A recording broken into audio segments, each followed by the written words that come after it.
ಸ್ನೇಹಿತರೆ, ಜೀವನದಲ್ಲಿ ಎಷ್ಟು ದೊಡ್ಡ ಸಂಕಟ ಬಂದರೂ ಅಲ್ಲಾಹನಲ್ಲಿ ನಂಬಿಕೆ ಇಟ್ಟರೆ ಅದ್ಭುತ ಸಂಭವಿಸುತ್ತದೆ ಎಂಬುದನ್ನು ತಿಳಿಯಲು ಈ ಕಥೆಯನ್ನು ಕೇಳಿ.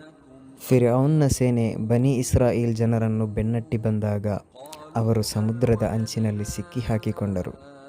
ಎಲ್ಲರೂ ಕಳವಳಪಟ್ಟರು. ಆಗ ಪ್ರವಾದಿ ಮೂಸಾ ಅಲೈಹಿಸ್ಸಲಾಂ ಹೇಳಿದರು, ಇಲ್ಲ, ನನ್ನೊಡನೆ ಇಲಾಹನು ಇದ್ದಾನೆ, ಆತ ನನಗೆ ದಾರಿ ತೋರಿಸುತ್ತಾನೆ. ಅಲ್ಲಾಹನು ಮೂಸಾ ಅಲೈಹಿಸ್ಸಲಾಂರವರಲ್ಲಿ ಸಮುದ್ರದ ಕಡೆ ಹೊಡೆಯಲು ಆಜ್ಞಾಪಿಸಿದರು. ಅಷ್ಟೇನು, ಸಮುದ್ರವು ಇಬ್ಬಾಗವಾಗಿ ತೆರಳಿ ಸುರಕ್ಷಿತ ದಾರಿಯು ಸೃಷ್ಟಿಯಾಯಿತು. ಈ ಕತೆ ಹೇಳುವುದು ನಮಗೆ ಎಷ್ಟು ದೊಡ್ಡ ಸಂಕಟವಾದರೂ ಅಲ್ಲಾಹನು ನನ್ನೊಡನೆ ಇದ್ದಾನೆ ಎಂಬ ನಂಬಿಕೆಯೊಂದೇ ಇದ್ದರೆ ಸಾಕು. ಇನ್ನಷ್ಟು ಪ್ರೇರಣಾದಾಯಕ ಕಥೆಗಳಿಗಾಗಿ ಸ್ಟೋರಿ ಆಫ್ ಕುರ್ಆನ್ ಕನ್ನಡ ಚಾನಲನ್ನು ಸಬ್ಸ್ಕ್ರೈಬ್ ಮಾಡಿ.